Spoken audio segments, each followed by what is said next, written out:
동아고등학교 물리 시간입니다. 자, 오늘은 연력학 법칙입니다. 연력학은 조금 이제 지금까지 해오던 거랑 약간 달라져. 이제 새로운 파트라고 할 수 있어. 달라지는 이유가 뭐냐면은 이제 지금까지 이제 예를 들어 VAST를 찾기 위해서 노력했다고 한다면은 지금은 이걸 찾아서는 안 되는 거야. 왜냐면은 자 이거 물론 이걸로도 운동 상태를 분석할 수가 있는데 이건 어떻게 보면 입자 한 개에 대한 해석을 할 때 필요한 거거든. 근데 연력학이라는 이제 여기 파트는 어떻게 되냐면은 자그마한 이런 공간 안에도 공기 입자가 너무 많다는 거야. 그러니까 얘 하나가 어떻게 운동하는지를 분석해가지고 뭔가를 이야기하기에는 무리수가 따른다는 거지. 어차피 이게 다 이게 그렇게 다 운동을 분석할 수가 없다 그런 거야. 뭐 아보가드로 숫자만큼 들어있잖아 여기 안에. 그러니까 이제 이 어떤 방식을 채택한 거냐면 우리가 항상 약속된 새로운 용어를 정의하고 이제 그 용어에 대해서 그 용어를 가지고 현재의 상태를 설명하는 이런 방식인 거야. 결국에 그러니까 현재 상태 설명, 운동 상태 설명이라는 거는 동등한 목표를 가지고 있어. 왜냐면 이거는 물리의 궁극적 목표니까.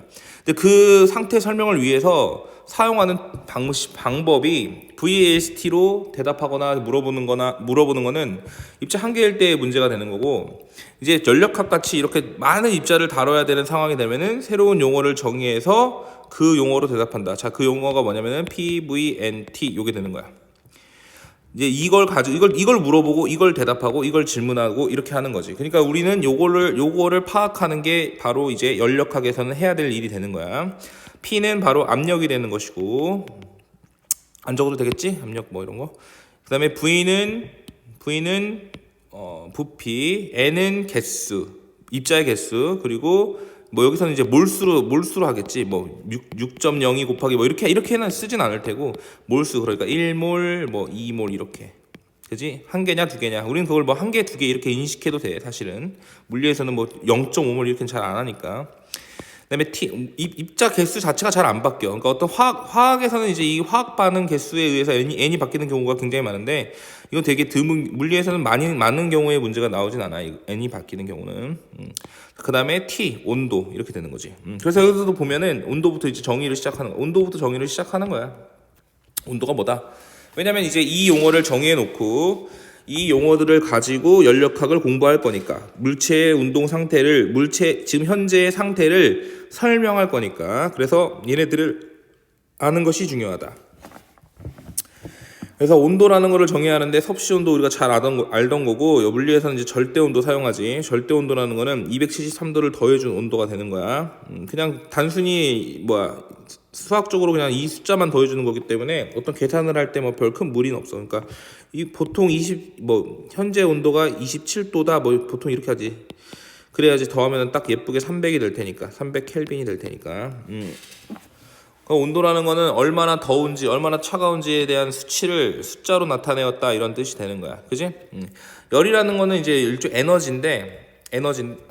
에너지인데 온도와 상태를 변화시키는 원인으로 에너지, 이게 중요한 거거든. 그냥 에너지 전환이 일어난다, 에너지 단위구나 이렇게 생각하면 되는 거야. 열이라는 거 우리가 지금까지 알던, 그러니까 이런 거지. 내가 왜 이렇게 설명을 하냐면, 지금까지 우리가 열이라고 하면 열이라는 단어에 대해서 아예 모르는 친구는 없을 거야. 그지? 열난다, 열받는다 이런 것들 너희들 평소에 많이 사용하는 단어잖아. 그지? 자, 근본적으로는 이런 단어를 그냥 가져가는 거야. 그러니까 그러다가 문제가 나왔어. 근데 내가 생각하던 열과 의미가 달라. 이러면은 바로 학습을 하는 거야. 아, 이런 의미가 아니구나. 이렇게.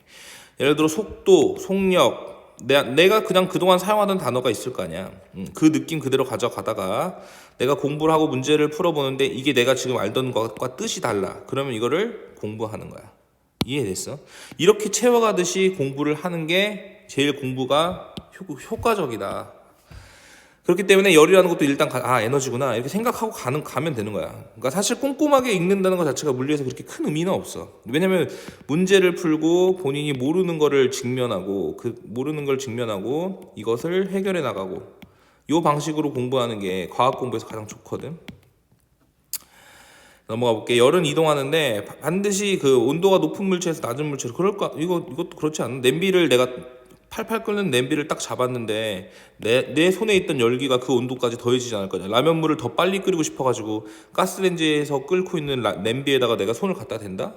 되게 웃긴 말도 안 되는 상황 아니야? 그지? 높은 물체에서 낮은 물체로. 그러니까 어떤 이런 높은 산이 이렇게 열이 있으면 이게 스르륵 스르륵 옆으로 흘러내. 옆에 만약 뭔가가 있으면 이렇게 다 평균을 이루고 싶다 하는 거지. 싶어 한다는 거지. 그지? 이거를 입자적인 관점에서 바라봐서 생각해봐도 굉장히 도움은 많이 되는데 거기까지 무리가 된다고 생각하면은 뭐 굳이 그렇게 안 해도 되니까.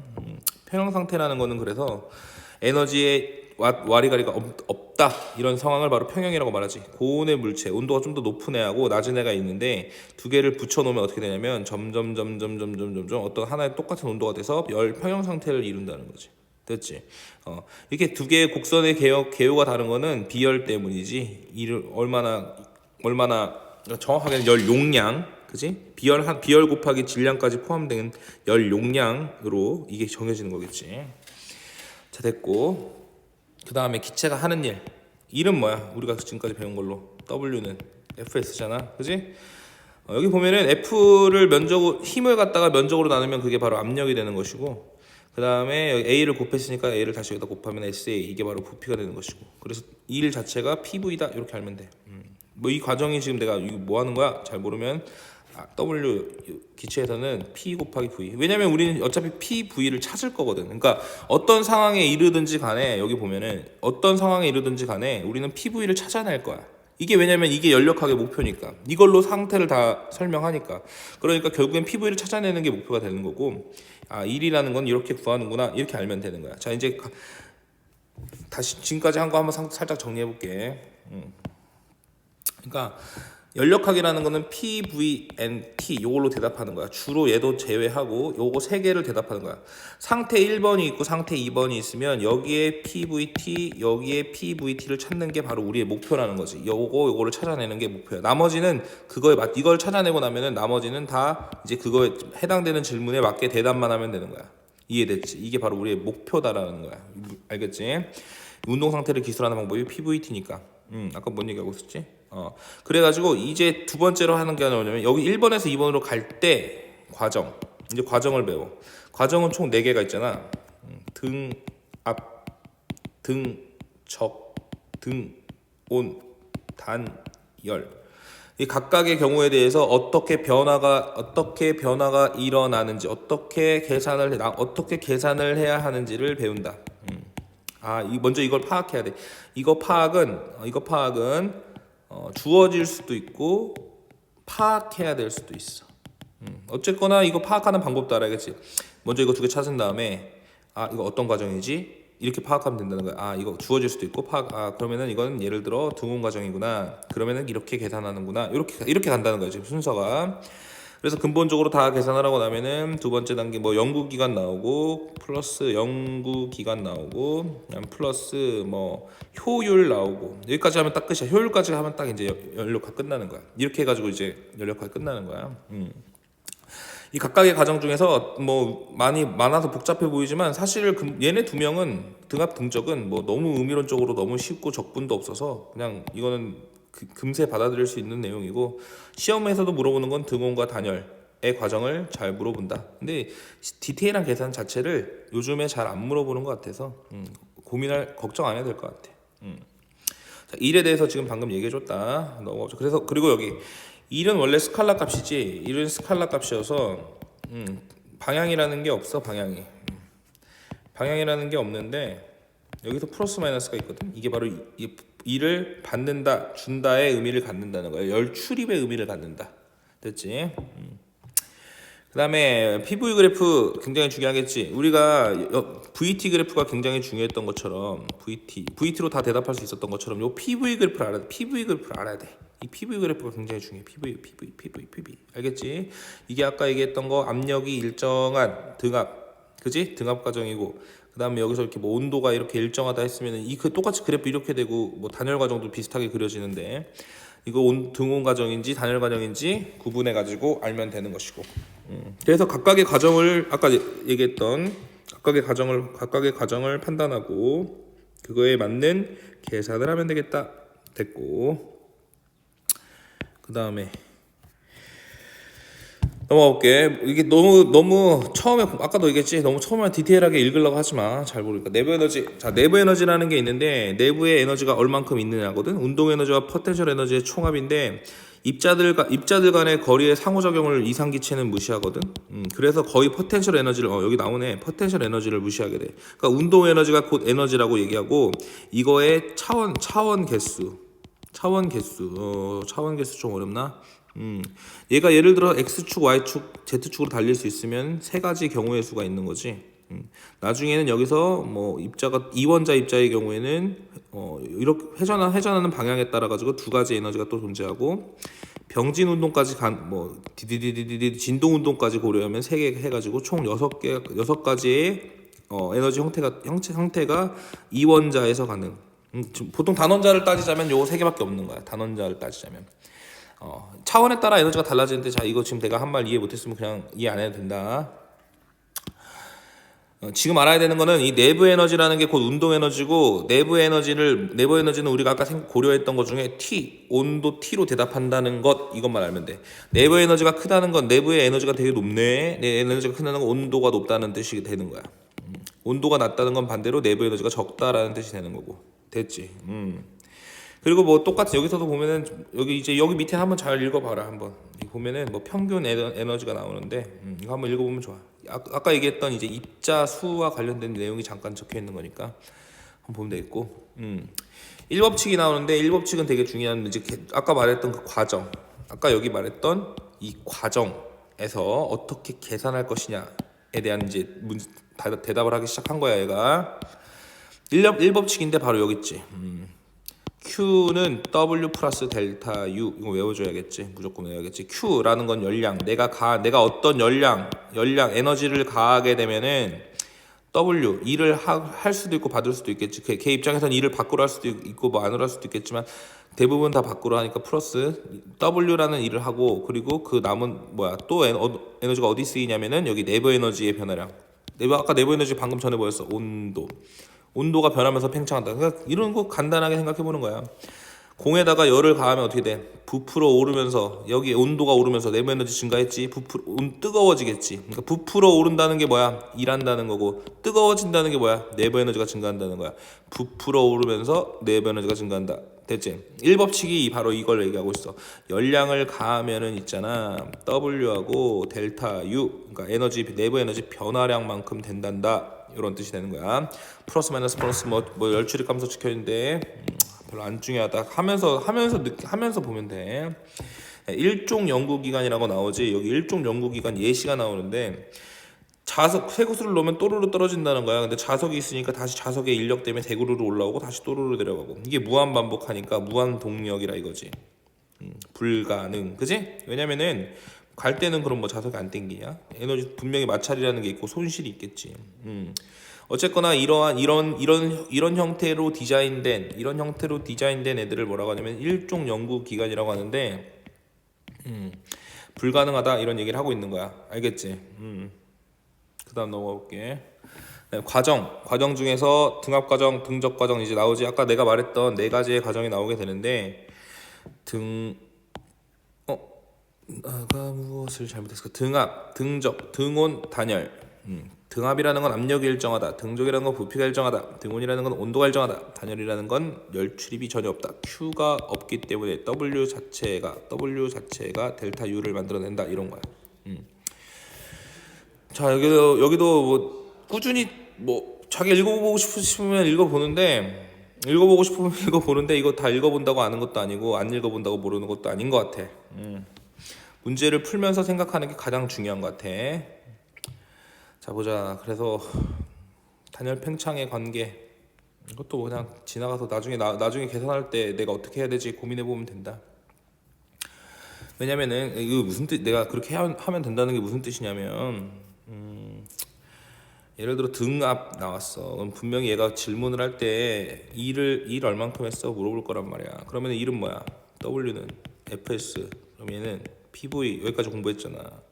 PV를 계산해 보는 거야. P 곱하기 V. 뭐지? 여기 네모칸 만큼 일했네. 이렇게 된다고. 만약 이렇게 이동을 했으면 여기 네모칸 만큼 일했네. 이렇게 공부할 수 있다고. 등합 과정은 사실 다른 뭐 계산 과정을 따로 배울 필요도 없는 거야. 근데 뭐 등원 과정 정도 되면은 등원 과정 정도 되면 뭐지 이거 곡선인데? 이 곡선 어떻게 계산하지? 자, 이때 이제 다시 돌아와서 문제를 보면 되는 거야. 얘를 적분을 해야 되는데 적분값을 직접 묻지 않으니까 이제 어떻게 해야 되지? 자, 물음표가 생겼을 때 책을 보면 된다는 거야. 이해됐지? 넘어가 볼게. 그래서 이종연구 나와야 되는데 여기 있구나. 자, 이 법칙이 이제 나오는데 이 법칙은 뭐냐면은 고온에서 저온으로만 이동 엔트로피 증가 법칙이야. 엔트로피는 반드시 무질서도라는 엔트로피는 무질서도라는 거지. 반드시 무질서도가 증가하는 방향으로만 뭐 세상 만사가 다 일어나는데 그게 바로 고온에서 저온으로 가는 게 바로 엔트로피가 증가하는 상황이다. 그래서 이렇게만 일어난다 이런 거야. 이 반대의 상황은 일어날 수 없다. 아까 내가 예시를 들었던 거 이런 거야. 라면에 물을 끓이고 있어. 내가 나보다 더 뜨겁지. 근데 얘를 더 빨리 끓이고 싶다고 해서 내가 손을 대면 내 손이 더 저온이고 얘가 고온이잖아. 내 손에 있는 열기가 절대 일로 가지 않는다는 거야. 여기에 있는 고온이 내 손으로 오는 거지. 그래서 뜨거 하는 거지. 이해됐지?